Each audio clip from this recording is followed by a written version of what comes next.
Welcome to the Hearts of Men podcast, a journey into the depths of men's hearts where courage meets vulnerability and wisdom embraces integrity. In a world that often measures a man by his outer achievements, this podcast dares to explore what truly defines a man of character.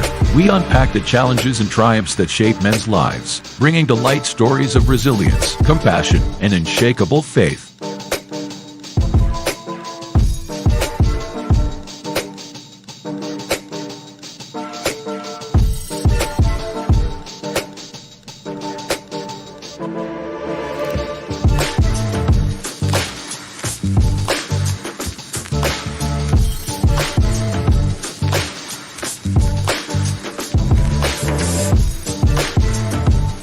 We believe that the heart of a man is a treasure trove of untold stories, powerful lessons, and profound wisdom. Through authentic dialogues and insightful discussions, we aim to unlock these treasures, one story at a time.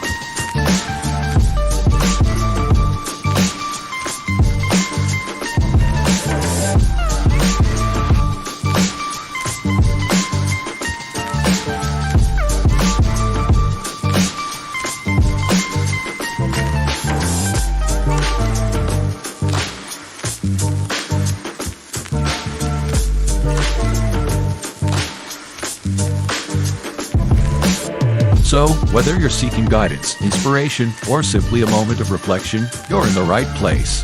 Get ready to be challenged, inspired, and transformed.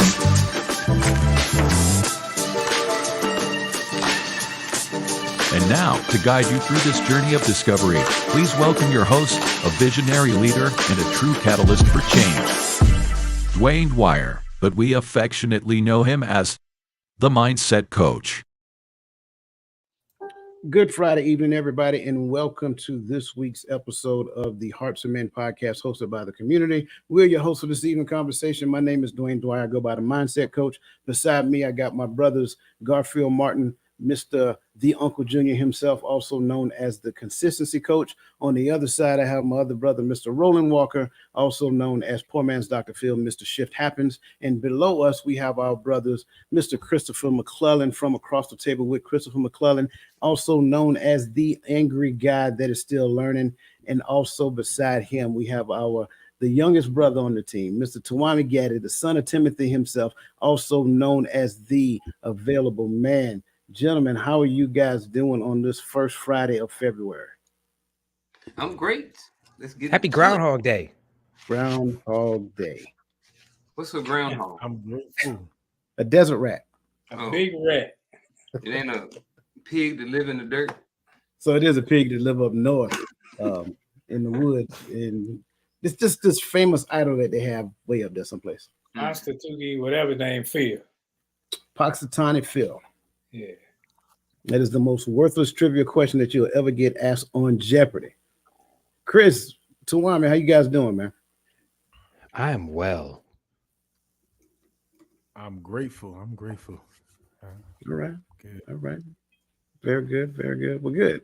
Good to see everybody. As always, good to be in fellowship with my brothers on Friday nights. And it is also well to be in fellowship with every one of you who have joined us across the airwaves. So whether you're on Facebook, whether you're on Instagram, whether you're in, not TikTok, what is it, X, whether you're on LinkedIn, YouTube, it doesn't matter where you are. We want to greet you. So get in the chats, go ahead and announce your presence so that we can actually acknowledge you, because here we like to give flowers.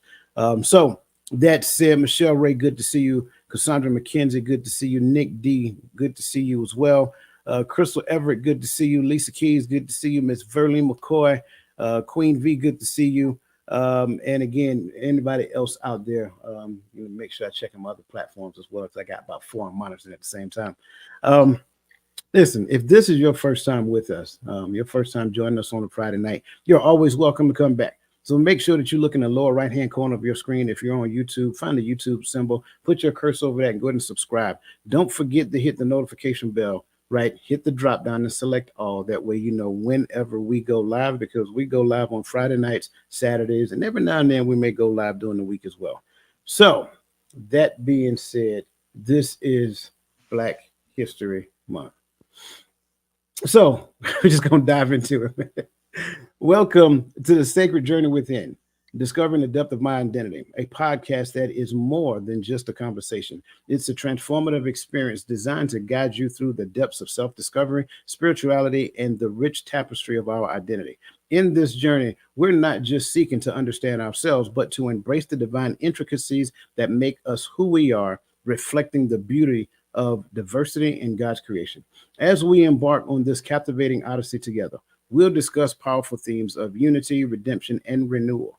Our discussions will be peppered with inspiring stories and insights that don't just aim to enlighten you, but to ignite a fierce passion for self discovery and empowerment. This is your invitation to explore, to grow, and to join a movement of individuals committed to making a positive impact in our communities and the world at large.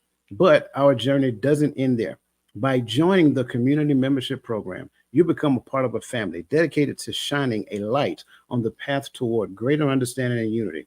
And for those who seek even deeper engagement and exclusive benefits, the Diamond Club awaits, offering you a unique opportunity to connect, learn, and grow alongside like-minded souls. So if you're ready to uncover the profound significance of your identity and celebrate the beauty of diversity and God's image, this is your moment. Subscribe. Make sure that you tune in, and let's embark on the sacred journey within together. Be a part of the community that's not just about personal growth, but about transforming the world one story at a time. Join us and let's make this journey unforgettable. So, as we get ready to dive into this conversation, I want to make sure that we kind of have a question that unpacks, this conversation at a deeper level. So, gentlemen, what I want to do is ask you this question here. But before I ask this question, I want to make sure that everybody understand that everybody on this panel, right? Because trust me, in social media, everybody has an opinion, everybody has their own thoughts, and a lot of times nobody really has any credentials to support those thoughts. Here on the Empowering Perspective, in the Empowering Perspective community, we are the subject matter experts of our own opinion. So I want to make sure I say that, because what we do is we make sure that we make space for everybody to get their thoughts out and consider whether or not those thoughts what's the truth behind the thoughts. Not listening so that we can prove them wrong, but listening to see where there's truth in what they're saying. So that said, the first question that I have for you gentlemen is, what does the sacred journey within mean to you, and how has this journey impacted your understanding of your identity, spirituality, and the role you play within our community?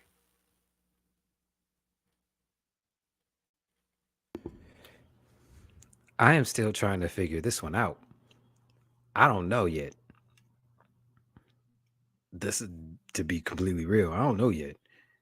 But to me, it pretty much means that I have to. I hate to use the term in the definition of what I'm talking about, but you have to look within to figure out what you are, so that way you can project that without, if that makes any sense. So I'm still learning. I don't know. I'll jump on the grenade. All right, so I think I've heard Coach say that before. I think that's where I got it from. The sacred journey from within, the sacred journey within. I think for me, it starts with knowing and understanding that there is a process, and that process for some people is called the journey, right? So with that journey and me going through I can only use me. All right, so I'm going to use me as an example. So when I was going through my journey of figuring out who I was, that's when I figured out what I was supposed to do in life. Part of what I'm supposed to do, and part of my purpose and part of my journey, is to give back information.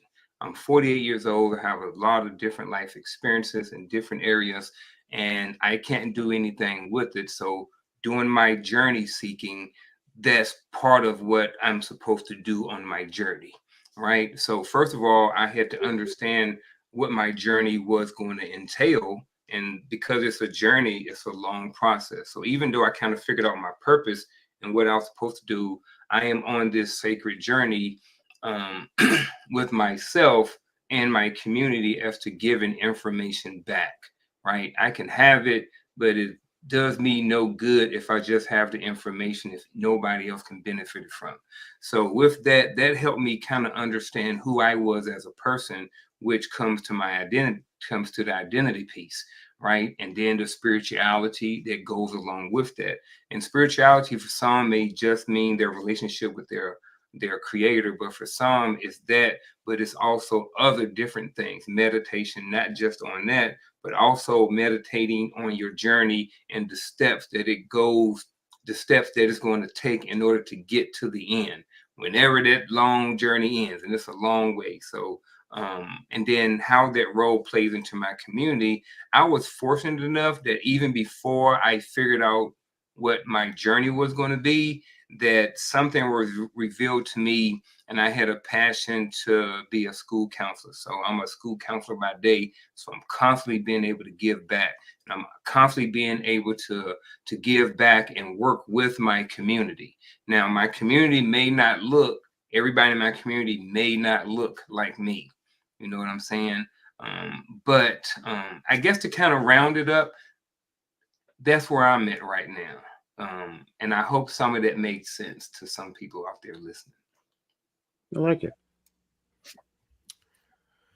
I'll save the professor for last, because I know he's gonna come insightful with, you. Thank you. I appreciate that. Continue. No, the one next to you. That's what I was talking about. We know you the doctor, the bishop. Go ahead already. The red jersey. I'm sorry. Petty sometimes take over and you got to re-gauge. My bad. I absolutely love it here. Absolutely. Yes, sir. But so when I'm looking at this question, the first part is for me is what is the sacred journey within, and I love that you say means to you, because the first thing is understanding the sacred journey, right? I think the sacred journey kind of looks like, and if I will, what Chris said a little bit when he says, I'm trying to figure that part out. And that's the journey. I think forever we'll be continuing to try to figure out the fullness of this journey and the fullness of what the Most High is doing and what he's saying and what his truths are, and so there is the path of ever learning, but along the lines of ever learning, there has to be a realization that there are some things that we have to drop off. All, as my brother has said in the past few years, we have to unlearn some things in order to truly learn some new things. I'm finding out now where I'm at in my journeys that a lot of the things that we have learned up to this point is what has kept us from understanding some new things. It has blinded us from some things that are right in front of our face, right down to the piece of identity.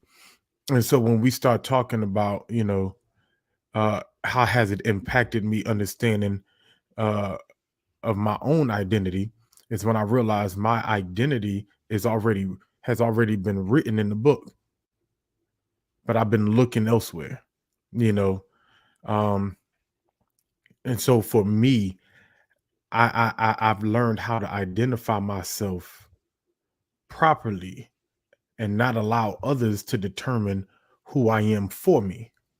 Because when we're listening and watching history about a people from the aspect of other people and never from those people, because the history has been stolen, taken, destroyed, and hidden, and dare I say hijacked,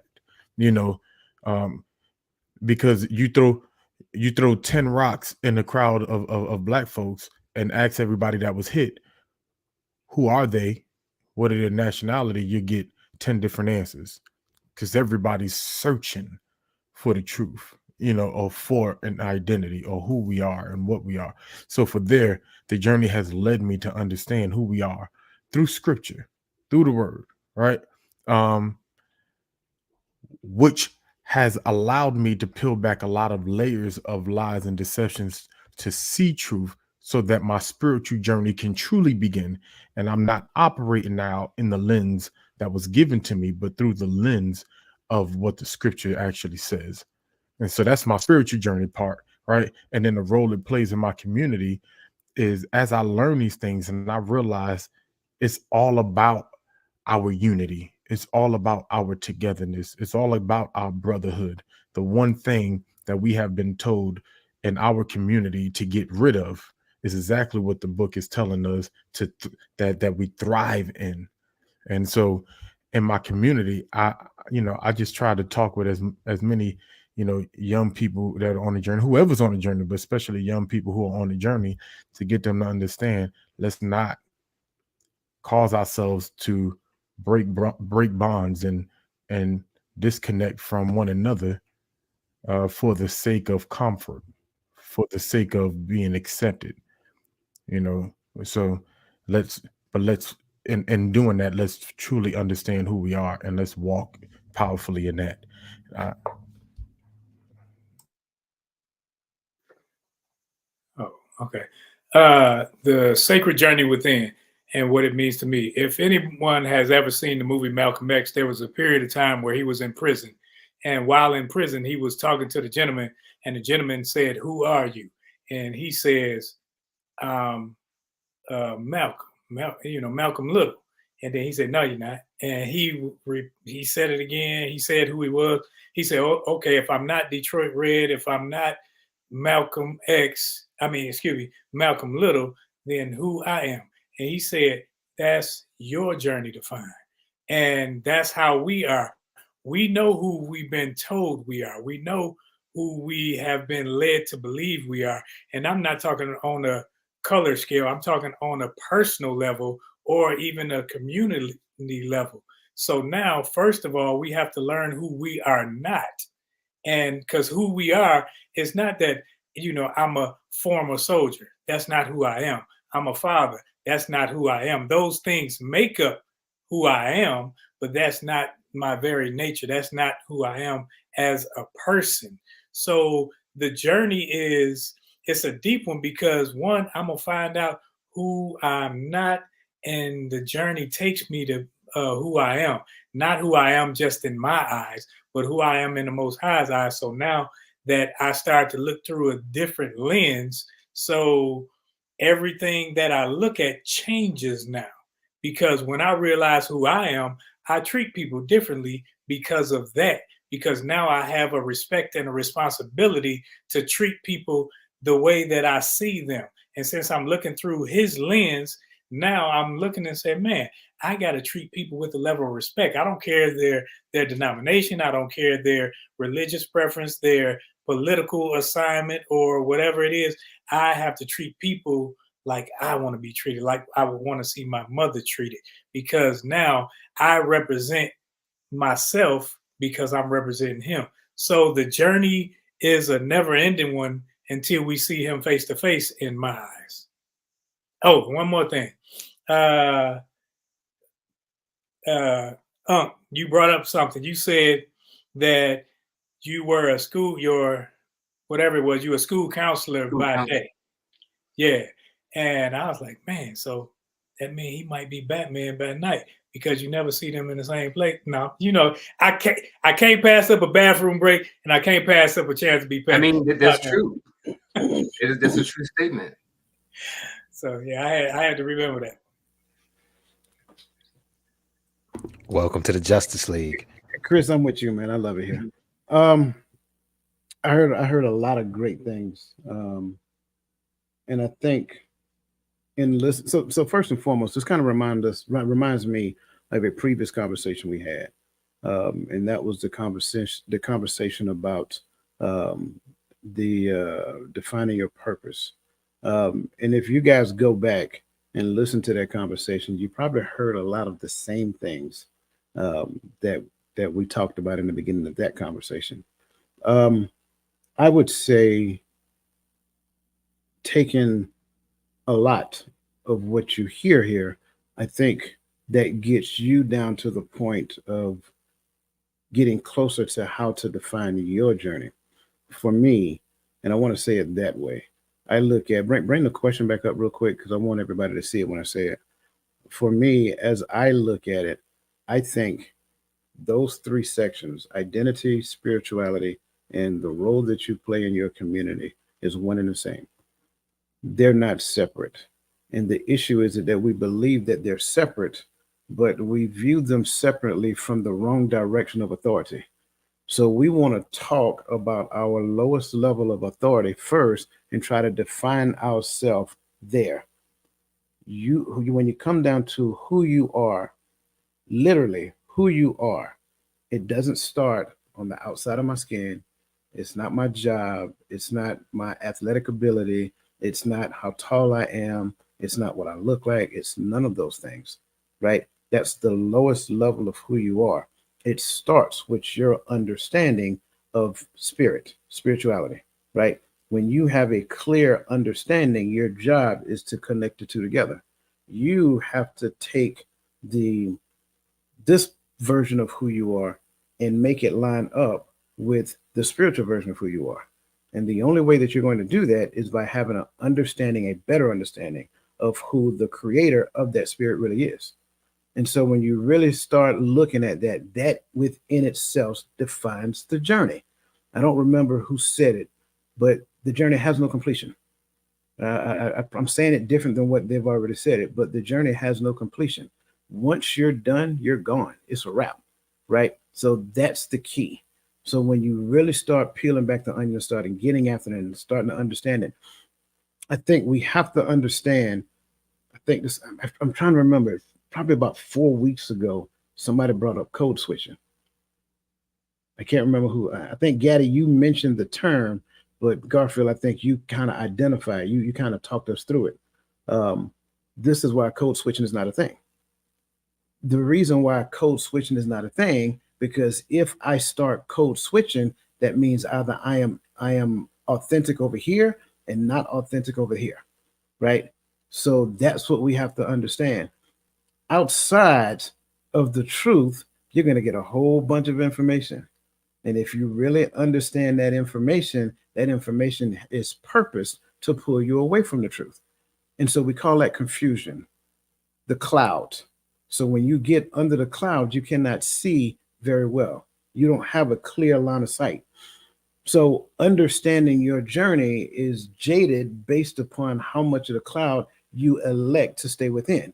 But when someone comes along and tries to share with you something to try to clear your vision, you're going to have to accept it and then take it at that level and then research it for yourself just so that you can understand it. So that's kind of like my perspective of the journey. Again, understanding what spirit really means to you, right? Based upon the creator, and then finding a way to make your flesh, your outside person, line up with your inside person, and then making sure that your behavior reflects that alignment, right? Keeping all things in alignment based upon the hierarchy of authority.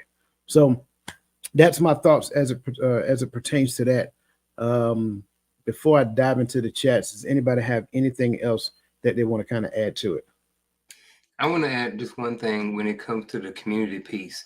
When it comes to the identity and your role in the community, I just want to say that it looks different for everybody else. Your identity will help determine what your role in the community is. And what I mean by that is it's not for Twami or Chris to determine or say, this is what you should be doing in the community. How you choose to give back and your role in the community may look different than someone else. Some people may be activists, then you have extreme activists.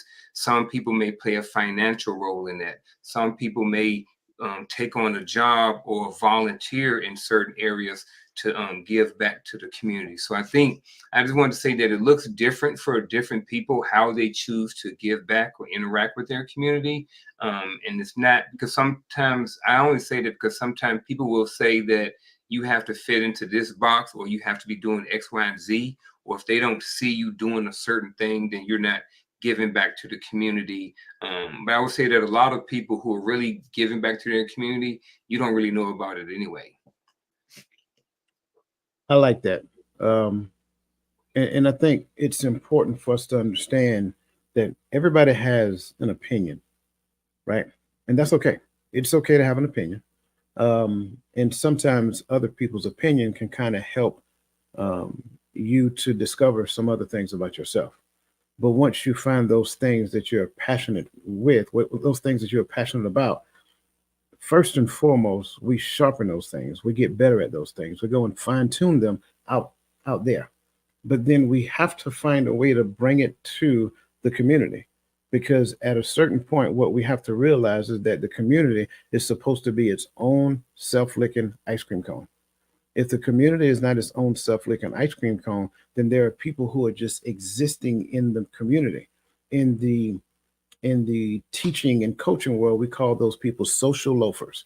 They're around and they're just going to hang around just simply, just because we want to be a part of the group. But we're not going to contribute to the group. We ain't going to give anything to the group. But we're just going to sit here and just pick up. We're going to get our scraps, right? We got to be careful when it comes down to that. It's not my desire to ever call out those things within my community. It's just my desire to empower those people so that they can understand that you don't have to sit on the bench. Everybody can play at the same time. This isn't a basketball game. Since from our previous conversation, this isn't a basketball game where you only get 5 on the court at a time. This ain't a football game where only 11 can be on the field at a time. No, everybody can actually get in and play. But the thing is, do something. Don't just look. Don't just hang out. Do something. I don't care how big or how small it is. Do something. If you do something, then people start to discover like who you are. Because make no mistake about it, this journey thing, like I said, you have to keep everything in its proper hierarchy of authority. But I understand who you are based upon the way that you express it. So if you never express what you do, how you do it, and how well you serve other people, then I am really confused at your identity. And therefore, in some degree, I might create space between me and you because you haven't shown me anything that changed any perception that I have of you from the first time that I met you. There's the other side to it, though. The other side to it is that you can have a perception of an individual. Then the closer you get to that individual, what you realize is that what they showed you was merely a mask, right? So all of those things matter. Well, again, code switching is a problem, right? And so when I talk with people and I give them those assessments and we start looking at the 3 different aspects of who they are, the goal is to make those all 3 line up so you look the same across the board. Any other comments before we press forward? Great. I like where we're going. Great start. Adrian, good to see you, brother. Always good to see you. Bring up that highlighted comment. So Michelle Ray asked, so what I hear what you're saying at Coach is you will be remembered by your works according to the Most High's will. I think that's 2 parts, right? I think you'll be remembered by your works simply because that's, like I just said a few seconds ago, that's how people can understand who you are. This helps people to understand what you want them to know. But your works, your deeds, your behavior, that's when they can line those things up with what you say. If this doesn't line up with this, then we're going to believe this over this because this is reality. You see what I'm saying? This is the space. I want you to think that I'm this person, but my behavior is showing you something totally different. The other side to it, it is our goal to line up with the will of the Most High. Most people won't remember us because of the will of the Most High, because in most cases, most people don't know the will of the Most High, right? So it's the deeds that they remember over the Most High. Case in point, you can go back, and you guys remember, because all of y'all have been to that particular school, right? School system. And they taught you about certain people throughout history, right? What were they talking about? They wasn't really talking about what their belief was. They was really talking about the things that they did for humanity. And so that's the thing that creates legacies, right? Whether who you're pouring into, who you're helping, what you're building, so forth and so on. So Michelle, I hope I answered your question, but I think that's a great question. Any more that we need to address before we dive forward? Antoine Christopher, the artist. Good to see you, brother. And welcome to the show. Oh boy. Oh boy. All right. So first, we're going to talk about the historical tapestry of our identity, our Black identity, right?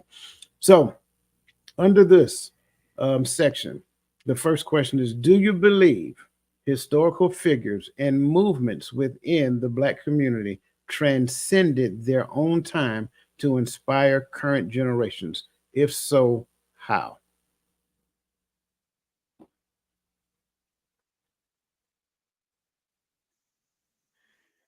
I would say some.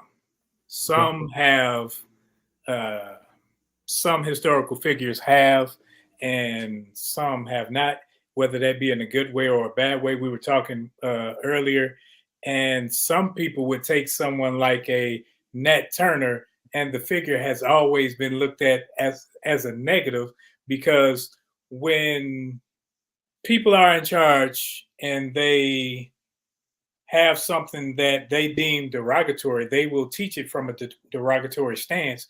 And then when you go back and parse it out, you'll see that, hold up, this person wasn't derogatory at all. He was fighting for his freedom. He was fighting for his life. So if it meant that I had to kill somebody who was killing me daily, so be it. So, and that transfers over now to where people say, man, I can't keep getting beat, per se, hypothetically. I can't keep being on the losing end. I must have a winning attitude, and I got to get there by any means necessary. I got to get there by hook or by crook. I got to get there because being here is not where I'm supposed to be, but it's where you want me to be.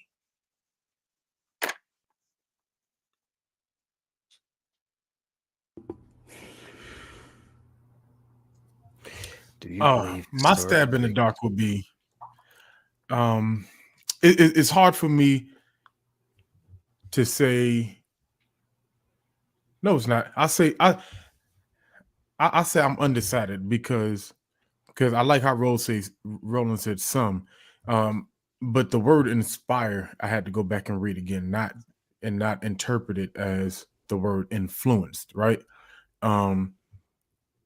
Because yes, they all those that we are told about, that we hear about, that we know about, we've read about, influence, but inspire is a different conversation, because we only and the more I read, the older I get, the more I realize that we only know the story from the narrative of those who tells us the story.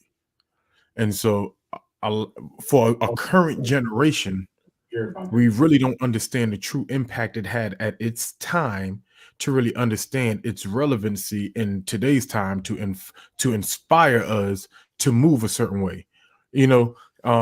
So I think a lot of people now are more so inspired of what they see right now, what's tangible right now, and what they can gain right now, and not necessarily based upon the previous generations, because the previous generations was not worried too much of the right now. Like, of course, they wanted some relief, but it was a lot to do with bettering this scenario and the situation for our community as a whole, for their generations that they bringing up, for their lineage. And our generation, I think we're very tunnel visioned and where we're going in our own life. We're not, we don't really care about the world we leave our children and our grandchildren. You know, I'm living my best life now. YOLO, you only live once, right? That kind of stuff. So when I look at our community, it's hard for me to say that it has really inspired this generation. So that's my take. I'm I just got sidetracked by a comment. But with that being said, I guess I'm gonna look at it from kind of what I see. So this is my 7th year as a school counselor. And I'm in K-5, kindergarten through 5th grade. And if I was to look back over these last 6.5 years or so, I am not seeing this, and I'm only speaking from, these people. So when I started, those fifth graders, then they're in 11th grade right now. And I've followed some of them through football and different things like that, but I don't really see this. Maybe it's just where I'm currently located, but I don't really, and even maybe it's what I choose to look at on Facebook or social media, whatever like this, but I don't really see, some of those old historical figures and movements within the Black community transcending and inspiring the current generations. I think that you would get at certain times of the year, like this month, you would get a heightened level of inspiration, but I think for the most part it's short-lived. Kids will talk about, certain Black leaders or certain Black people in the community, but pretty much once February's over, it's done with.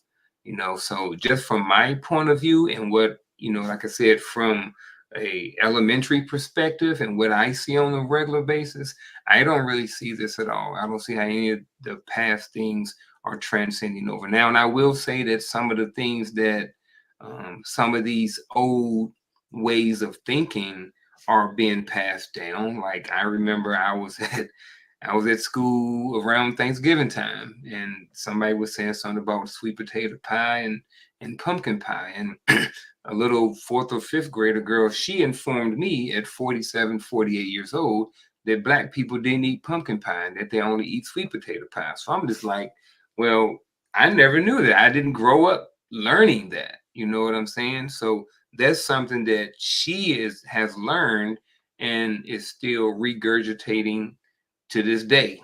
You know what I mean? But yeah, so like I said, just to sum it up, I don't see this in the spaces that I've been looking in when it comes to the elementary school and the students of this current generation. I'm not seeing it. I'm kind of in my feelings right now because I eat pumpkin pie and I Me prefer too. pumpkin pie over sweet potato pie. I eat both. I'm just saying. Yeah, I tear up both of them. But do we realize that there's a reason why Black people ate sweet potato pie versus pumpkin pie? See, if you go back and do the history and not just listening to what your uncle and your auntie and them said about it, that, oh, we just don't do it. There was a reason, because other people, I don't know what I can say on here without getting kicked off. Other people, they looked down on the pumpkin patches because they always saw in the South where it was us's in the pumpkin patches. So it was a lesser desired commodity. But the sweet potato was where people, hey, you had a little paper, you had a little money. And so it was always them that ate that while we got the pumpkins and the other squash, and we dealt with those. That's the reason behind us leveling out, eating that more than the pumpkin. Now, my taste is toward the sweet potato versus the pumpkin. That's just, or bean pie, you know me. So that's just it. You did all that just to say that in the end. No, I'm joking. As I look at this question, I'm going to go off the rails. Do you believe historical figures and movements within the Black community transcended their times? Yes. To inspire current generations? Yes. Now, the big issue that I believe we're witnessing is that they're electing not to look at them as inspirations, right? Not perfect. I think that's where we get caught up a lot of times, because what we want to do is point out another person's imperfections as opposed to looking at the things that that person did that, again, take you back to the point where where they were trying to line up. And so what we do a lot of time, we actually want to point out, highlight, and put into, the big lights, the one or two things that we know that that person did. Not that they only did one or two, because I didn't do one or two, and not anybody on this panel only do one or two. But the question is here, did some of the things that they did transcend their time? Yes. You got individuals who moved numbers of people, who inspired numbers of people during their generation to actually believe in something that they could not see for themselves. So are we saying that we can't look at those things, extract the lessons that we can pull from them, and say that those lessons still can be available today? Yes, because those lessons come from a higher source, and those lessons transcend time. So when we look at this question, and again, this is just how I see it. When we look at this question, do we have historical figures and movements within our community that transcended their time, yes, and to inspire current generations. Yes. I think the issue is that the generations in between them and the younger generation now didn't do their part to talk about the lessons that you find in those points. They lost the message. What you That's said. what happened. Yes, the whole basis of it was to inspire, to get us to move in a certain direction, to get us to be better than what they were, and to understand that we were more than what we are. But as Coach said, somehow, some way, the message got the message got lost, and now we are where we are. Not to mention, they are trying to actually, to Coach's point, to point out historical figures, inaccuracies, and what they did Indiscretions. wrong, indiscretions, and what they did wrong. It's like for instance, everybody talks about how Martin Luther King allegedly cheated on his wife, but without Martin Luther King, we wouldn't be sitting on this platform talking. You understand what I'm saying? So the message got lost, the lesson got lost. Yeah, That's but really what happened. Martin I- Johnson around the corner did the same thing. We ain't talking about him. My bad. I'm sorry. Go ahead. Exactly. Now exactly. But it didn't get lost. It got switched, right? Because I'm speaking for me growing up, right? The way that we were taught the message was that the goal was to chase the American dream that they told us the American dream was, right? Instead of for us as a community to have the free, equal opportunity to thrive as a people within the system that is created. But not, but now what we do is we want exactly what they told us we could have. Someone brought up Black Wall Street, and I always talk about when we say we've overcome from Black Wall Street. No, the difference is they owned the entire economic system of that area. They had no need for resources outside their community to continue to cause themselves to thrive. Now we gain opportunities to jump into the system that they have benefited from what they've done from Black Wall Street. Everything we're doing now is so that we can get a part of the pie, to get a seat at the table. But what a lot of our ancestors were doing, were building a table for us, baking the pie for us to eat. Since y'all talked about pie, but instead we don't want that. We don't want our own pie. We don't want our own table. We want a piece of the pie and a seat at the table. And I don't think it's a want that's thing. where the message got switched. I don't think it's a want thing, because we do want it. We're just afraid of it, because when we had it, they blew it up. I don't And think we're enough afraid of a taking lot. that L. I think some of us want it. I think the rest of us want the comfort of just riding the wave and staying with the status quo. To your point, I think we were groomed into that because of what happened in Tulsa. You understand what I'm saying? Because absolutely, but the message along the way. It's all to me, it's all fear-based, because we as a Black community, we move culture. We are culture. If we did anything, the next wave would be on us. Everybody emulates us. You understand what I'm saying? So I'm at a point where I'm trying to understand why we can't do that all over again and get over the fear of it being taken away from us like it was. Because I think that's where we are. We're afraid of it being taken from us. And we think that we're at an unconscious level, at a subconscious level, we don't think we're worthy of it, or we don't think we can do it.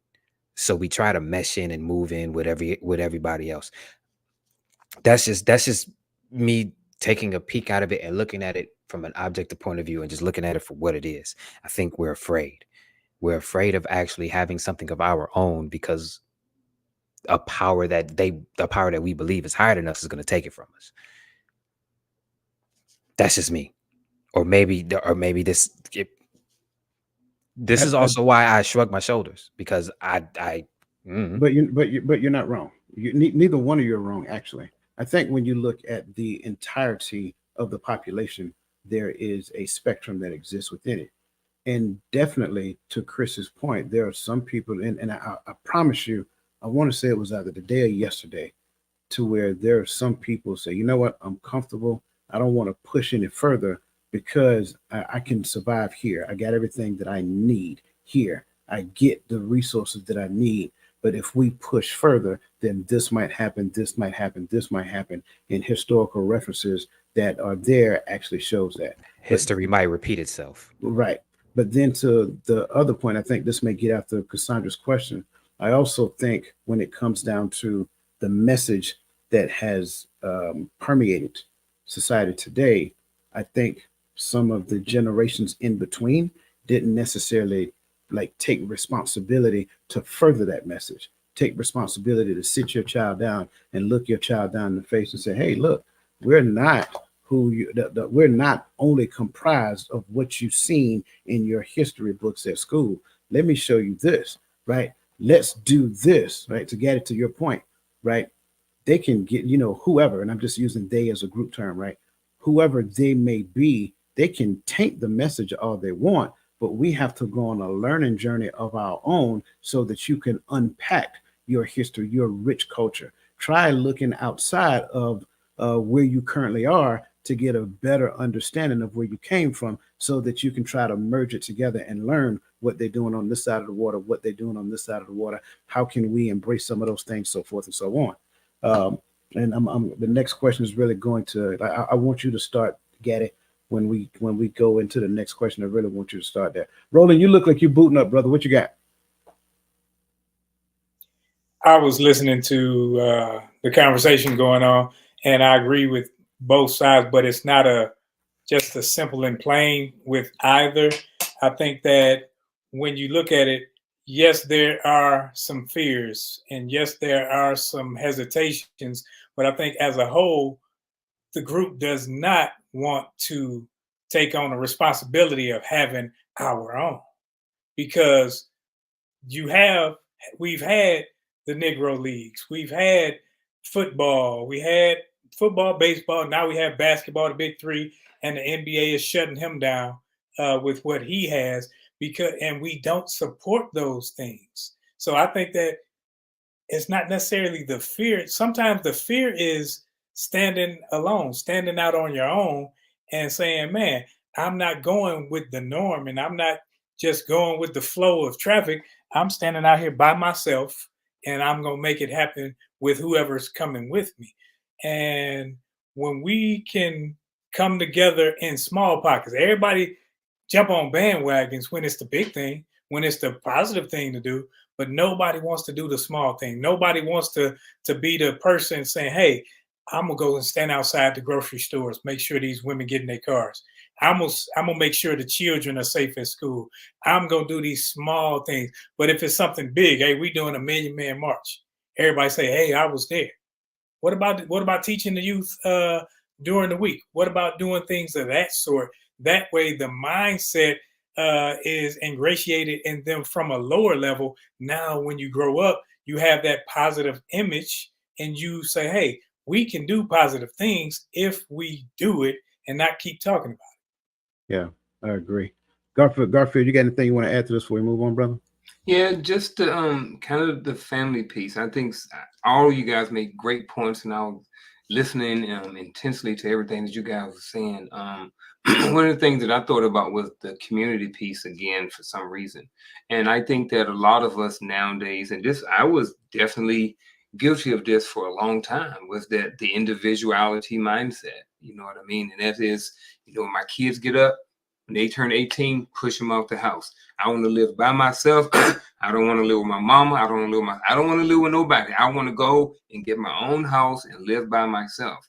I think just having that mindset has affected a lot too, because I think most of us up here, except for I think most of us up here for the most part live by ourselves. I think one of us up here may have some other people who live inside of their house, and it may be more family.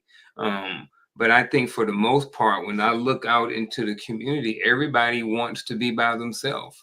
No one says, hey, let's go get some acres and go live together. I mean, honestly, right now, us 5 right here, guarantee if we put our resource, we'd be multimillionaires. Guarantee it. You know what I'm saying?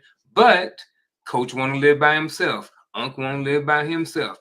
You know what I mean? Everybody, for the most part, have the mindset of I want to go and do everything by myself, and I want to live by myself. And I don't think that we are preached and talked about or talk enough about pooling our resources, because just pooling our resources can significantly help. I mean, just imagine if all 5 of us lived on a 4-acre plot and we all had a home on there. Like, we could all, everybody would benefit, and we'd all end up with more money back in our pocket every month and every year too. But like I said, I think until we can change the mindset of what real community is and what really working together is, like, you don't have to have a million-man march or even go and teach. Start just living together. You know what I mean? That's a start, but it's my 2 cents. I'm working on And it, bro. that's Yeah. one of the things that stick out to me when we do talk about politics and everything in this We ain't talking where politics. we live. We ain't No, talking not politics. but not politics specifically, like a viewpoint, but Okay. but the reason why a lot of us really fight and argue about politics and stuff like that is because as long as we're separated and we're not we don't live together, we're not near each other, right? We're not in our own community. We are absolutely living without representation, right? Because we're living as the minority in everybody else's communities. And so we're not the majority vote anywhere we are. So there is no representation for us locally or nationally, even though it seems like we do when people pander to us. But we got that. That's one of the benefits when we live together, when we live among each other, is now we can start voting and bringing up our own representation from within. Yeah, so That's all. let's do this. No, you good. Let's do this because I wanted you to start the next question anyway. And I think this actually continues the conversation. Listen, before we get into, regardless of where you are, go ahead and hit the like button, hit the share button.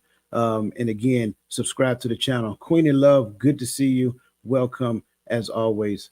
So Gaddy, I want you to start this question off, sir, if you don't mind. How has the experience of diaspora contributed to the shaping of a global Black identity, and what challenges and opportunities does this present for unity and solidarity? Now, for those people who don't know, I want to kind of open it up because I know once you get going, brother, you're probably just gonna come off the rails. So a diaspora is a group of people who are scattered across regions that are different from the geographical region that they actually land into. So that being said, bro, if you don't mind, kind of lead us off in this question. And the only reason I chose you because I heard you talk about this before, so I'm just kind of dropping this in your lap. And if it's too soon, just let me know, man. I probably dropped it on you in error. No, it's fine, sir. Sometimes I try to filter. That's why sometimes it take me a while. I'm like, do I want to take it right there, right now? But take us swimming, just don't take us in the deep end. Roger, check Roger. Or at least give me a vest so I can float. Float, some floaties put on. Yeah. No. So, and I'm not gonna go too far because the fact that you explain what the word diaspora mean, to me is a part of the answer. When we understand what the word diaspora means, and that we're talking about a people who are scattered, right? It's telling. We are being the only people scattered abroad throughout the entire world. There's a prophecy about the people of the book of the scriptures that is supposed to happen to, and in that scattering, I loved that you also put the word Black identity. One of the prophecies says that you will become a byword and a proverb, right? Meaning we don't have an identity name, Boy, we was on we on the same page that we would become a byword. And so for being a byword, meaning that you're not called by where you from or by who you are given a name like black, like Negro, like the further word uh that comes from that word leads into, right? That we can't say. But Ninja. yeah, yeah. Everybody was kung fu fighting, right? So when we look at this diaspora and the global black identity, it in of itself is telling when we even have to use the word black identity, because someone from China don't have an Asian identity, they have a Chinese identity. Someone even to that point, someone from Korea has a Korean identity, just like someone from from Germany has a German identity. But we have a black identity, a global black identity. And so one of the challenges that it brings up is the fact that we don't have an identity. We are a byword, we are a proverb. And then that is part of the mental barriers that we see being talked about today conversation when it comes to coming together. Because how do we come together as a people? What people are we? Because to say black means that all skin folk is kinfolk, and we already know how that goes. And so who are we to even come together? We don't even have a name, black people, right? But the opportunities that it does present, at least to me, right, is that when we go on this journey, we stop attacking each other because we may not necessarily agree. I believe we're this. You got people saying, well, I don't believe we're Hebrews, we're Native Americans, so Hebrews shut up, and Native, and we're arguing instead of coming together, bringing this research together to see. Because could the people who was here, could they not have been people who traveled here from the diaspora? Because how was our bloodline here? And some of it is true. You see things, right, from bones and skulls that have been excavated that they say is older than the Spanish settlers settling here, right? But then that same DNA is found on the other end of the world. It is what it is, a diaspora. It is a scattering. And so let's come together at least on the identity, on the idea that we need to come and figure out who we are. And let's stand together and not allow our people to be lied to any longer. Let's figure it out, and let's stand on what the truth is and what the identity, who we are in the Most High, so that we can begin to grow. Because once we come together and remember who we are, and we turn back to the God of our forefathers, nothing but great things can happen, which is why we're taught to be separated. But I'll leave that there. Anybody else? Go ahead. I'm gonna take another stab at it. I guess the way I look at it, I'm looking at it as there are 5 different people on this platform from 5 different backgrounds, right? We have different experiences. We grew up in different cities, different states. And because of that, it can, if someone look on here, maybe from the outside or from another culture, you know what I mean? And they hear us talking different lingos and different things like that. They may see us as the same, but other people are going to see us as 5 totally different people, especially if you're from a different place who may not be from the same place that we're from. And I say that just to say that when you have different people, I'm using us 5 as the diaspora in this situation, right? So we all act differently, we do different things differently, but we are not all like the same. We don't all have the same beliefs. We don't all have the same visions. We don't all have the same goals and the same mindset when it comes to community. We all have different roles in that community. So with that being said, the challenge would be if we wanted to get together and present something for unity or solidarity, it may be challenging, because like when I was talking about us living all together, what if it was like, hey, look, let's just all get together and decide we all going to move in a certain place. We're all going to bring our families together, and we're going to unify. Well, Chris like, look, I got a good job over here. I ain't trying to go nowhere. And Coach may be like, look, hey, business set up over here. I can't afford to move. And then Roland like, well, I ain't trying to move to New York. You know what I mean? So it's going to be hard for us to come together and try to work on anything, because we're from different places and we have different visions about what it means to unify in certain aspects too. So that's just my little try to stab at it. So definitely interested to hear what other people have to say. But that's kind of how I was formulating it in my brain. What you got, Ro? In every quote black slave movie, there's always some form of an antagonist that looks like the people that they are antagonizing. And they are the doubter. They are the we can't. They are the, if I say we must, you say, well, it can't happen. If I say, well, it's cold water over there, they say, master's ice is colder than ours. So those people, you can't let the naysayers have a higher ranging sound, ranging voice than the total. Because when it comes to culture, we've taken on other people. We have everybody else's culture. That's why we have everybody else's last name. My name could be O'Brien, or it could be Ben Stein, or anything, because of ownership. So, yeah. So we all have these names and labels because of that. So we taken on the culture. I've taken on the culture of being from Detroit, New York, and he's in Toledo now, and Virginia and Georgia, South Carolina, all these things. We taking on these cultures, and all of us have an American culture, and it's been pushed on us. So we fight for the flag and all these things.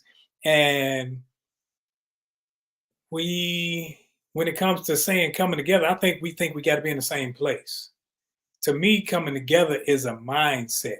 My mindset is I will not succumb to the tricks that I know are out there. I will not succumb to the inability to teach my people how to read, how to educate themselves, how to feed themselves, because what I'm trying to do is establish unity within. That means that we take care of one another. So when we do it at a micro level, multiple micro levels, then we can go macro. But I will never say what we can't do, because when I say what we can't do, what I'm doing is I'm on the side of whomever is in charge of whatever system that says, let's keep this thing going because it makes me rich and keeps you poor. Because I don't look at it as it's a black and white thing. No, in America, it's a poor and it's a have and a have nots thing. So if we keep those that have not with the mentality that you got to separate yourselves, because whether it be because of where you live, because of a color, because of your color, because of if you get $2 over broke your status, then I can stand back and throw little trinkets out there and let y'all fight over them. And while y'all fighting over that, I'm steady picking your pockets. Yeah, I'm with you there. How has the experience of the diaspora contributed to the shaping of the global Black identity? Well, it's easy. If I want to change the behavior of, and I'm just going to use this as an example, I am not saying anything is tied to and or representing of, right?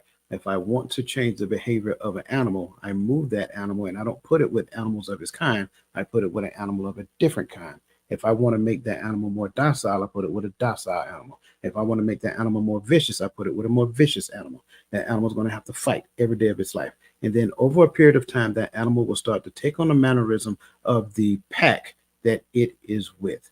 That is how. When you take a culture and spread it 10 sheets to the wind, you got these folks over here, like somebody was saying over here. You got these folks over here speaking this language. You got these people, and it's not so much as about the language. It's about the accepted identity, because now you really think you're one of them.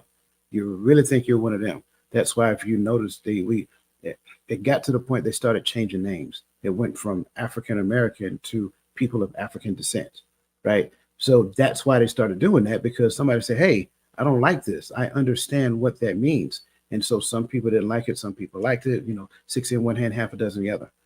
So they lost the desire to come together, right? It wasn't such a big deal to come together. Why? Because everything in the environment says this is not important. This is. And so therefore, instead of hanging out with people who look like I look, I hang out with people who shop like I shop. Why? Because that becomes the source of my identity. Why? Because the environment that I'm in moves by the tune of what pays the bills, what does the shopping, what buys the car, what buys the house. And so now the people that I hang around with, they're not in those sects. They're not around public transportation. They're over here. And over here, everybody drives nice cars and things of that nature. And that's what they really identify with. So the experiences of the diaspora contributing to a global Black identity is such as that. We are a separated people that are struggling, trying to find pockets where we can join together. You got some of us who want to, some of us who don't want to. Some of us are stuck in the middle and say, yeah, if y'all with it, I'm with it. You know how it is. You know how it was back on the schoolyard. Say, hey, we're going to do this thing. You coming? I don't know. Is everybody doing it? It doesn't matter. It's going to always be that way. Sheeple, and I hate to say it that way, it's no disrespect to nobody. Sheeple, they will follow the herds because they don't want to be, I don't want to be up front. I don't want the attention. I don't want this. So those are the things that contribute to it, simply because you adopt what you're around. And because you're around that, you really think that's who you are. And that's unfortunate, because that kind of helps us going back, especially when you go back. I know, like for me, when I look at my upbringing, there are certain things that we used to do. There are certain things that we took pride in simply because that's what we did as a family. You guys remember the whole, takes it takes a neighborhood to raise a child, right? Not just that. We used to go to sleep. We would forget to lock the door, and nobody woke up mad. Oh, we forgot to lock the door. Oh, well, try it now and see what happens. You see what I'm saying? So everything is different, simply because, going back to what we said previously, the stories are not necessarily being told. We're not necessarily teaching the right lessons. We're teaching the money lessons, right? And we're not necessarily teaching the money lessons the right way. We're either teaching the get rich quick scheme, or the athletic lesson that gets you rich quick. So those are the things now to where you'll say, I ain't about that life. I'm going over here and see if I can be the 1% of the 1% of the 1%, right? Which is asinine. It's like the most ridiculous thing you can imagine. Why would you bet all on why would you bet all on 1% of the 1% of the 1%? Those are ridiculous odds. It doesn't make a lot of sense. And so all of this is one of the reasons why we will abandon. Again, we will abandon it for the sake of this. And that's a very sad situation. So again, I know we kind of got long-winded on that. But that is a very unique talking point within itself, because as you can see, we can pull on that particular topic from many different perspectives.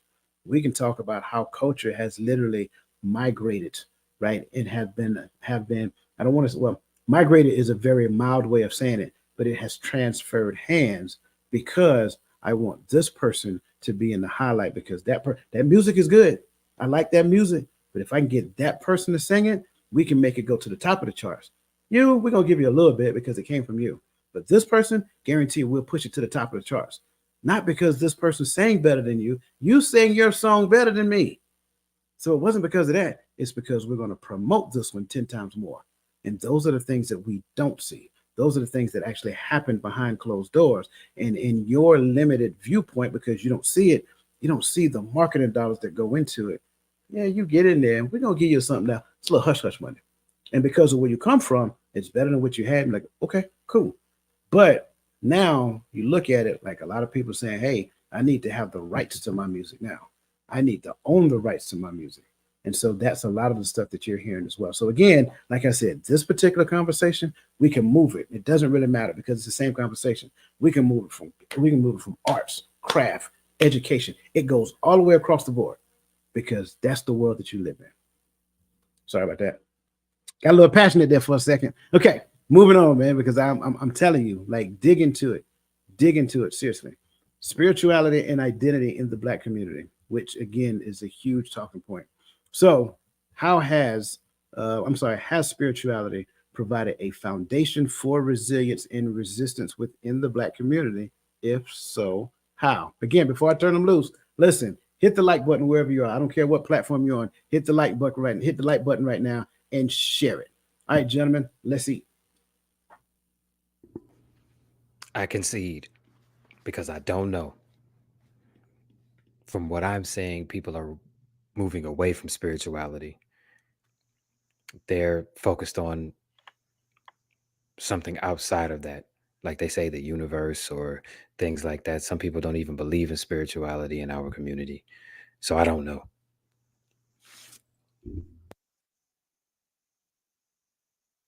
No, I would say no. I would say that spirituality, as we know what it as of today, has kept us at bay, has always, because we were led by people who believe in a system of what someone else has told them to teach. Because if you go through history of, just say, church history, if you go through church history, you'll realize that when it comes down to you, it was always okay, teach them enough, but allow them to be emotional so they can get up there and dance. They can sing, they can dance, they can shout, they can pray, they can praise. But when it comes to being studious, only study certain things. Let's teach more on this line and that line. So it teaches you how to be, and I'm not trying to sound bad, but a good slave, a good follower, a good sheep, instead of being a follower of whatever book, whatever God that you serve. When it comes to spirituality, it's more or less, it's become a money pit. It's become something where you can get on TV and you can say, well, even if I did party with that dude, all I got to do is repent and I'm good.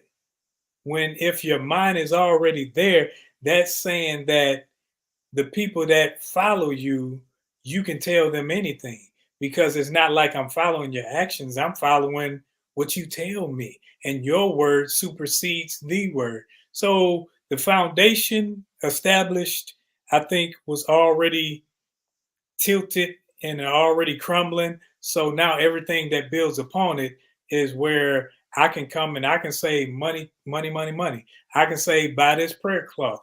I can say a lot of things. I can do the little dance and I can say, hey, all you need more money and less spirituality.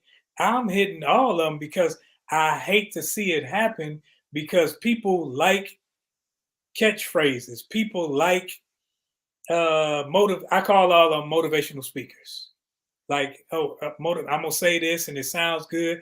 Okay, one of them, he gonna spit in his hand and say, if Jesus did it, why can't I do it? It's like, so to me, it's a bunch of buffoonery, but we like buffoonery just like when we watch TV. Ha ha he, but we gonna go back home and live the same lives, because our foundation with spiritual things is disrespectful at best, because we're not looking to make the spirit look good. We're looking to seem spiritual.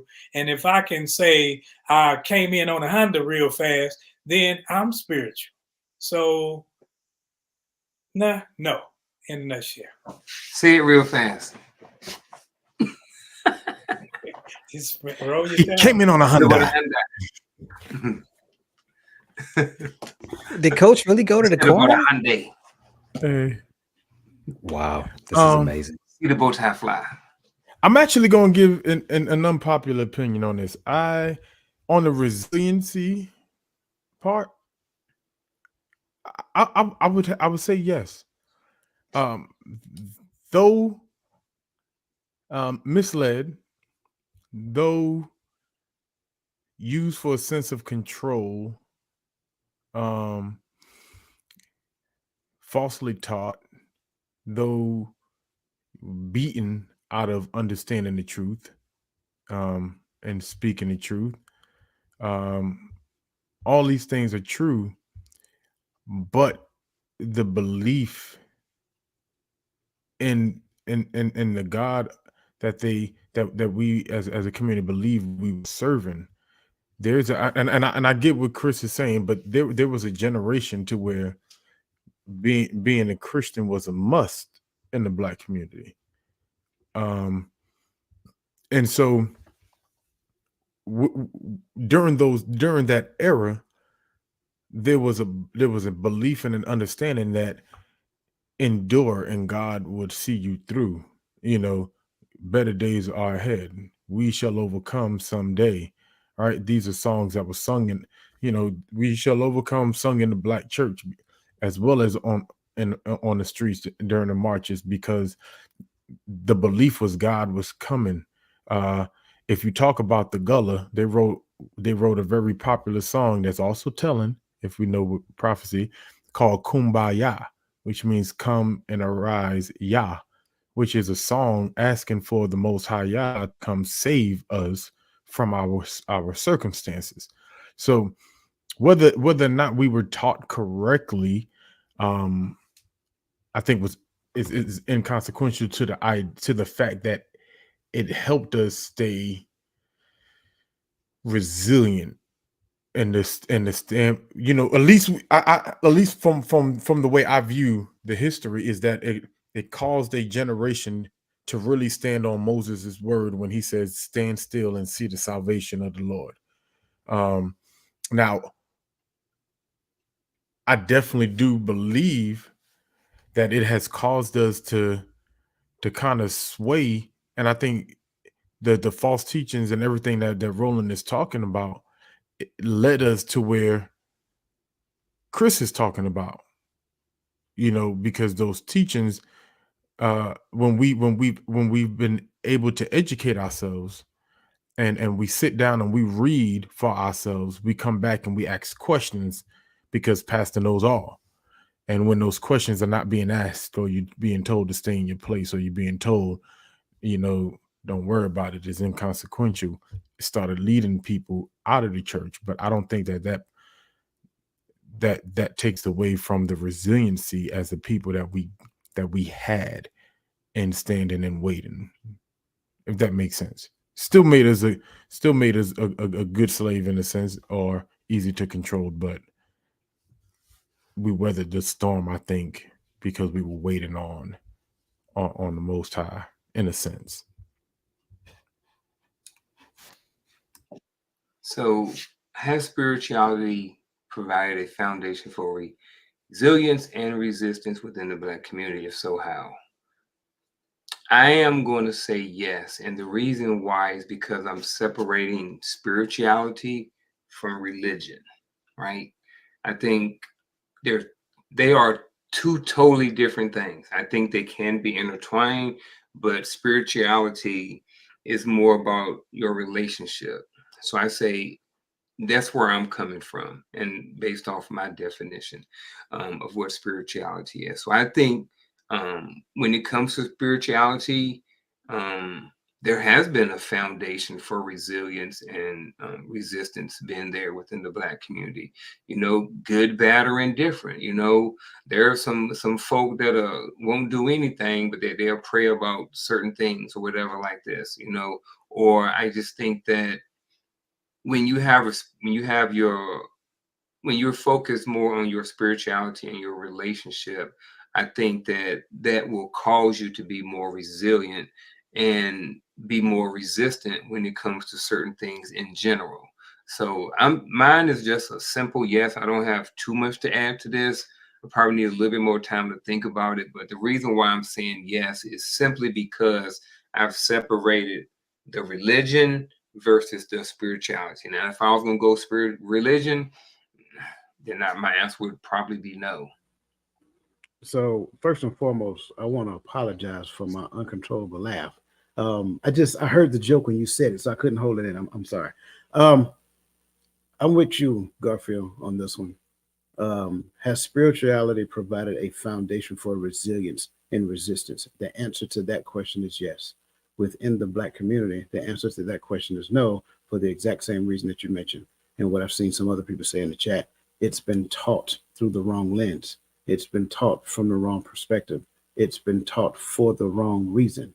All of those things combined together is the reason why it created some sort of how can I say it? It's a sense of survival, but it's normalized survival. Like it's gotten to the point. It was to the point, or is to the point to where survival is a thing, and if you seek to do more than that, you're arrogant. If you seek to do more than that, you are materialistic. That's the word, right? And so it is normalized survival within itself, and unfortunately, because of that, it has shaped the mindset of a people who was already fighting to be resilient, of people who are already experiencing marginalization and all of these other things, right? So to your point, Garfield, I'm agreeing with you 100%. Not that these brothers was wrong, but that's exactly what I was going to say. And again, I'm keeping it short and sweet so that we can press forward. I want to also, because I apologize, I didn't recognize Adrian. So good to see you, sis. Welcome. Also, Cass Monet, good to see you and welcome. And I agree wholeheartedly with your statement. So thank you for sharing that. Looks like we have a question here. Yes. Well, is it a question or a statement? That's a statement. Yes, we were taught wrong. Do we dwell in that mind or renew our minds and choose to transform our minds? So it is a question. It is available to us to choose wisdom, knowledge, and understanding. But to that question, I'm just going to give a real quick, just for the sake of time.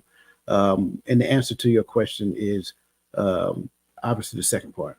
The second part, because it actually aligns with what the scriptures tell us to do. We focus on renewing our mind because it gets us refocused on the thing that we're supposed to be focused on in the first place. So thank you for that. And bring up Cass Monet's statement as well, because I thought it was a good statement. I just want everybody to see it. And I hope I'm saying her name right. On a communal level, it's led Black people to obey, not ask questions, and stay in a lower position out of humility as an expression of their faith. And that's exactly what we're talking about right there. So thank you for that and agreed wholeheartedly. I think we got time for one more question before we kind of dive into our final thoughts. So bring up go to the economic question.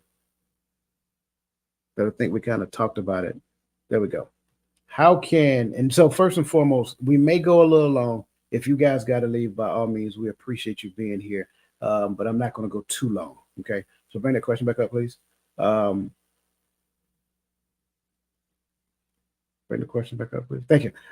How can the principles of cooperative economics, otherwise known as UJAMA, be applied today to strengthen the Black community economically and foster collective prosperity? Now, just so everybody understands, the cooperative economics, or UJAMA, is kind of like what these brothers were talking about previously. So how can that concept be applied today to strengthen the Black community economically and foster the collective prosperity?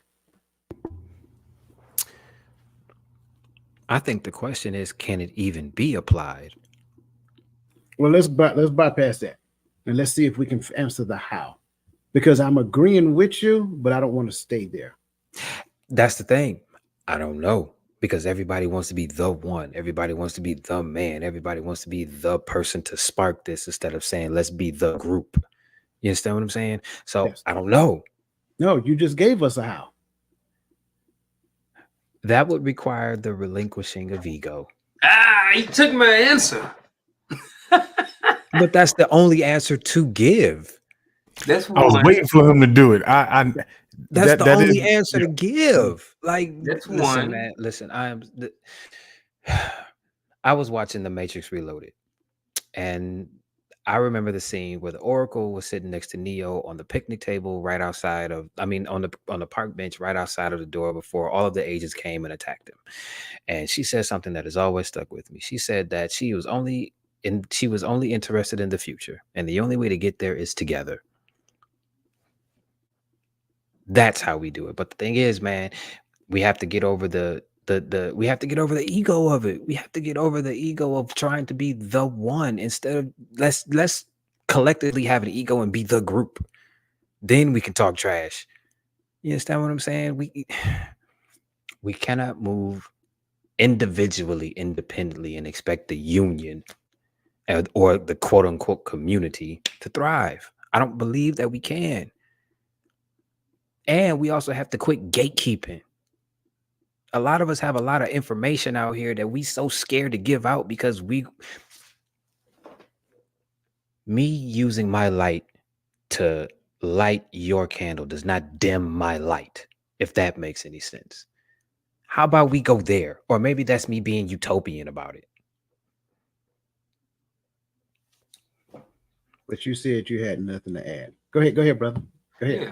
I'm like, as I see this and just listening to Chris's response on this shows us that it's not a single thing that needs to be done. It's a bunch of different things. Real quick, I just came up with 4 right off the top of my head. Chris already said one, which was ego. I think definitely that ego needs to change. That people need to let go of their ego and be willing to do certain things. I think the other And one quit is, wanting credit for everything. Jesus yeah, Christ. I'm sorry. I said I there's wasn't going to another be one. angry this year. I said I wasn't going to be angry this year. I'm But you sorry. still learning. The other one is trust. When I was just, I brought up about living together. A lot of reasons why people don't want to live together is because they don't trust everybody. Everybody ain't going to pool their resources. Everybody not going to do their part. I think another big one is mindset. I think people haven't necessarily learned the mindset. People have been taught certain things from their parents and grandparents and everything else, and they may not have really been taught the cooperation economics. And then the last one, I know we short on time, is vision. So just 4 off the top of my head, ego, trust, mindset, and vision are just 4 of the things that apply to this question. I know there's probably a lot more because these are different than what Chris had. And he named every last one of them, so the rest of us ain't got nothing to name. But thank you, Unc. But no, I definitely I agree that there's layers, right? There's layers to this thing. So ego, because of where we are as a community, is definitely the ground layer. It's the ground level. You have to. We first of all, this is why I don't care. I don't care what nobody says, really, because I just don't believe that it'll be true if it's opposite of my next statement, which is if we don't get back to truly following the way and following the Most High as a people, there's no real way of us of us being able to get a true vision that'll keep us unified and allow us to have a visionary to lead us. Because the reason why we have ego is because we are not God centric, and I'm using that word, lightly, but that we're not led spiritually, and so because we're not led spiritually, we're led egotistically, and because of that, everyone believes they have the answer, and so Chris can't lead because he's too angry about it. You got to lead with more, You're damn you know, right. rightfully so. You got to lead with I need you to be a little more calmer to lead me. Roland, you can't lead. You too happy all the time. You always positive. I need somebody that can get angry and in the gutter with me. Coach, you too smart. You don't relate to the rest of us because your vocabulary is bigger than the rest of ours. Like this but this is how we talk. We create stupid reasons why people can't lead the group, and this is why I need to be the leader because he could be he's gonna have to be the counselor because he understands the mind. That's what he does. So you can't put him in a leadership because then he'll lose his calling, which is the counsel. Yeah, this is how we sound, and I don't. If we ever listen to ourselves, anytime we talk about coming together, this is what happens, and this is what the conversation sound like. So that is definitely the ground level, but we have to get back centered and grounded in the word and will of the Most High. Then this thing can happen because when you look at the scriptures, when you look at Acts and Paul, and I think we talked about this once before, and not Paul, Peter, came and all those who were converted at the day we call Pentecost, he came and he brought everybody together, collected everybody's wealth, and distributed it back out to the people to where no one had greater than the other. See, that's another problem with ego, because I want to be financial. I want to have more. I want to hoard. Why? We're building together. We're doing the same thing, right? So this is part of half of the problem is if we get back centered to the Most High, then He can raise us up a visionary. He'll raise us up a leader. And actually, when that time comes, He will raise us up one. But if they receive not Moses and the prophets, they will not receive the one who is risen from the dead. I'll leave it right there. That's that Baptist preaching. When you throw your finger up, you pay attention to that part. I love when we talk African principles. I love it because this simply is something where we're saying we will empower ourselves collectively. So we will create jobs. We will create a sense of empowerment within that we support one another. We can do that. That's not hard. If when Tawami had his business, I was right there first, was supporting. And see, we all have to have that mindset that, like, man, I don't have to go to the big name brand. I can support my brother. I can support my sister. Now, I think what we have problems with is when we say, well, they don't think like us. They don't believe like us, as Tawami was saying. I think that if we were to come together and say, hey, it's all about the collective. I don't care about this part of your life. If it's, like if your religious views shouldn't take me away from me supporting you. I don't believe in that if it's about the group, because that's another thing separating us. Because at the end of the day, if I'm living a certain way, I can lead you to, if I'm following right, I can lead you. And I have zero problems with that. But when we want to stand on our own and have our own soapbox, everybody needs their own podcast. Everybody needs their own station. So the focus is everywhere. But if we all have the same message, that's why the message has to be the same. This is how we're moving. I'm supporting. I don't care if Chris is angry. What you got going on? I'm supporting it. I don't care if Unc is over there in Virginia. What you got going? What your kids got going? I'm supporting it. So now as we support one another, we know that those don't support us aren't with us. So that's not even an issue with me. So the principles of the cooperative, that means we're cooperating together. We come together.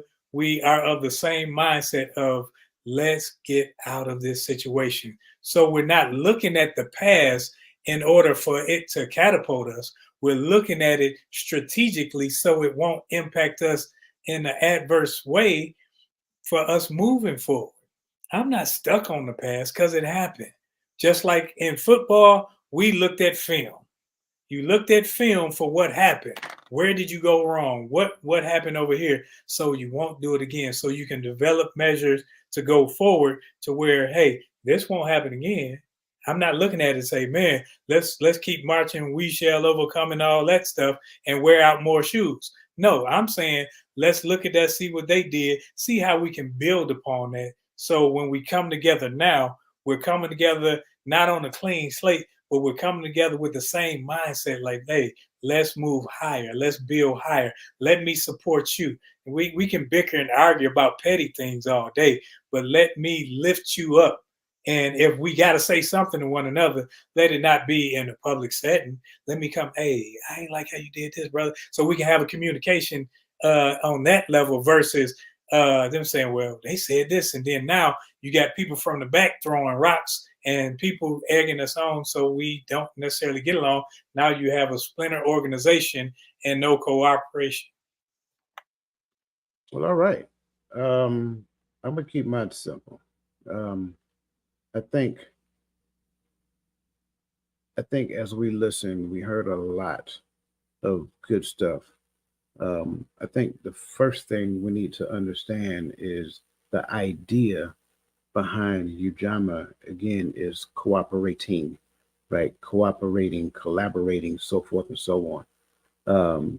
And so if we have that mindset, we only look to cooperate with those people within our community. We only seek to collaborate with those in our community. I'm gonna give Garfield a shout out real quick. That brother came on the platform this week and asked a great question, and the question had nothing to do with him. And that question just started sparking responses one by one after another. That is a perfect example of cooperation. You know what I'm saying? And I'm just talking about that as just one example. Um, I think when we get to the point, to Chris's point, to where our ego isn't the thing, to where I don't need to be the center of attention, I don't need to be supported. I mean, I don't need to be highlighted, I don't need to be hoisted up on shoulders and so forth and so on, and recognize that the whole is greater than one. Let me say that part again. The whole is greater than one. So I don't come back with the responses that I'm too busy. Or I got all this right here. I got all the stuff that I got going on. But what happened to the whole being greater than one? Ujama has to be a concept that we all adopt, agree upon, ingest, right? Embrace and make it our way of life, not just a part time job that we pick up when the opportunity presents itself. See, it's co op, not just op, right? I do it when the opportunity presents itself. No, that's where we go wrong, because what we start doing now is that we start streamlining opportunity. See, we have several opportunities in any given point in time. The only thing we do is lie to ourselves and everybody else by saying that, oh, well, I had to take care of this and I had to take care of that and I had this and I had that, I had this and I had that. So we got to be careful. Now, I'm not just talking about Ujama as a concept of just economics. I'm talking about Ujama as a concept of life. Why? Because this is also teaching platforms. Roland, you said something in relation to religion shouldn't be a reason that makes me not follow you. I agree. Religion also should not be the reason that makes me follow you. I think it works both ways. I think when we really get down, see it again, going back to the beginning, finding a way to make your flesh line up with the spirit.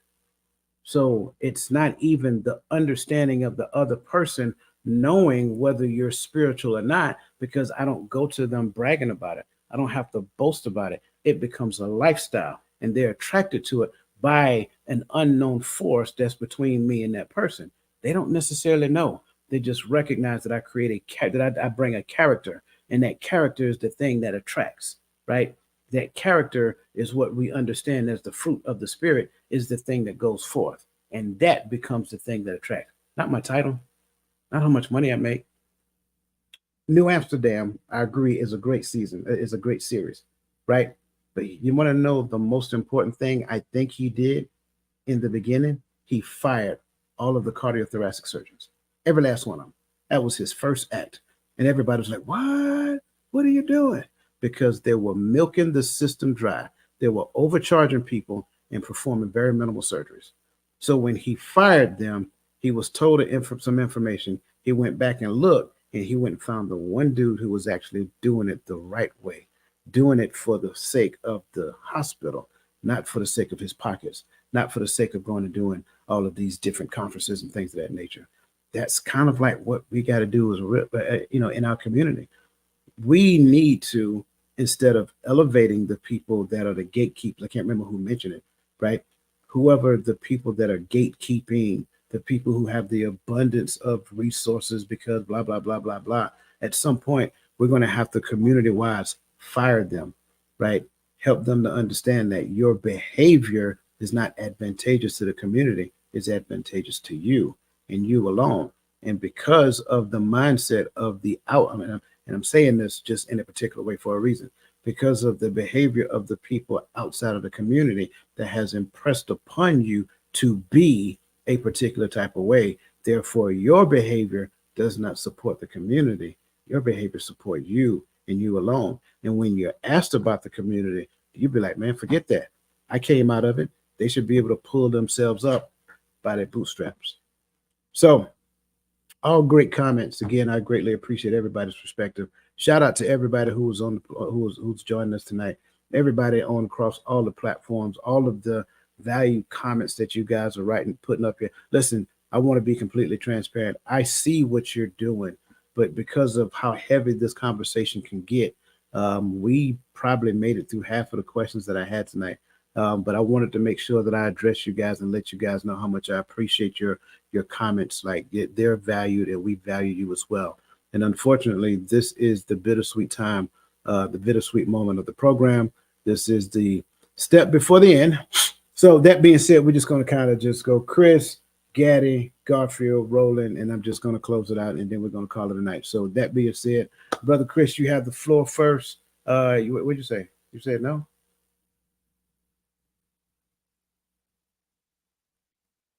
You're muted, bro.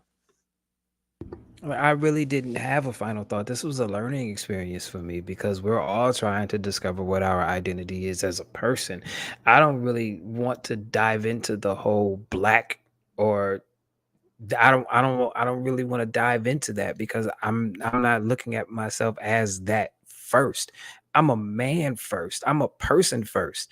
I'm a creation from the divine creator first. Who am I as far as that goes? Then I can dive into the ethnicity of it. So I really don't have a final thought. That's kind of where I am right now. I that's it. I'm gonna try to keep it short and simple. Harsh reality is, uh, you may not be what you think you are in the aspect of the success of our community. If when it comes to us coming together, whether collectively in one place or even if it's of one mind. So get used to the idea that in order for us to be a us, right, it means we all got to play our part, play our role, be significantly insignificant.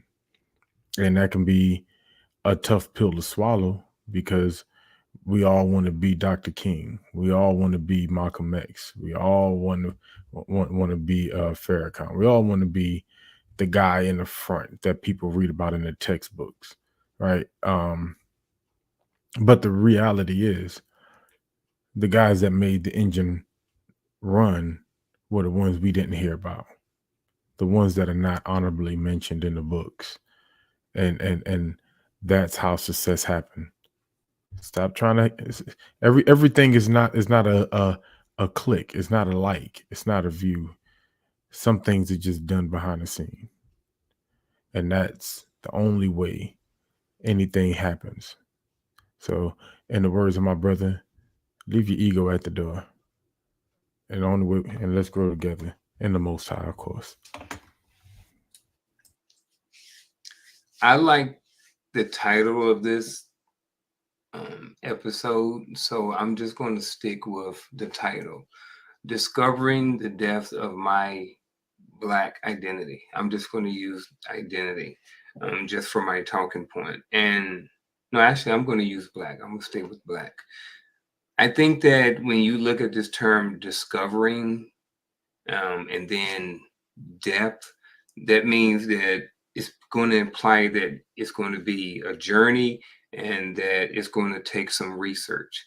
In discovering your identity, you're going to come across different types of Black people. You're going to come across heroes. You're going to come across losers. You're going to come across people who did good for the Black community. And you're going to come across people who were detrimental to the Black community. And I think that just researching, keeping an open mind and looking at different aspects of the Black people or just Black people in general, and even current people, you know what I mean, and what they're doing just as Black people in general. I think that just doing a deep dive into just what being Black means can open up a whole lot. It can open up, not necessarily open up a bunch of doors, but it can open up a bunch of different thoughts that can in turn help you create and discover who you are as a Black person. So I just want to end with that. Is that I challenge anybody, if you haven't done a deep dive into finding out and discovering who you are, I would, say at some point in your life, it's worth it. You know what I mean? And the reality of it is, when I get on this platform and I talk to these different guys, I get to learn more about other Black people. You know what I mean? So that's my final thought. They said it all, but read and research. This is the History of the Inquisition by Philip Lembrock. This volume 1, this is volume 2. Before the Mayflower, The Negro in the New World. You have various books and periodicals that you can pick up and just read and dissect and find out. The first two, you find out what happened even before 1619, before the transatlantic slave trade. You find out what happens before that, what happens during the Arabic trades and so forth and so on. So now you see what stemmed them to make those decisions to start off doing the transatlantic slave trade. And then you see what happened in the New World with this one. Then before the Mayflower, what happened during that time over here. So when we're looking at our culture is multifaceted. It's not just one note. It's not just one area. It's not just one thing. So don't try to say, well, I'm this and I'm that. When you designate yourself to one stationary thing, it keeps you stagnant. So with this topic, I love it because I'm all about identity. I'm all about trying to continue to find out who I am and what my purpose is. Not my purpose is just in Texas or in America, but what my purpose is in life. So continue to educate yourself, continue to broaden your mind and broaden your horizons, and think outside the box sometimes, because sometimes you have to get outside the box before you can realize that, hey, I was boxed in and my thinking was boxed in. So continue to grow, continue to read. And I was loving the comments, and I don't have to agree with everything. You don't have to agree with me, but we can come and reason together and have a discussion. And that's what this is. Thank you. I am loving what everybody else has said. Roland, I am glad you brought in the reading part, the education part, because actually what I was going to say was after the education part, right? It's just kind of funny how that works out. But I think whatever we educate ourselves with, it must manifest itself into a change behavior, must manifest itself into a behavior. What is the evidence of what you know? A lot of times we get to the point to where we know a thing, but we don't do anything from the source of what we know. So I'm challenging everybody. Like, we had great conversation and I enjoyed everything that everybody said. And for me, I'm not rejecting any of it. I think it's all in its entirety can lead to an expanded awareness. But what does it move you to do? Right? What does the things that you read, how does that move you to change your behaviors moving forward?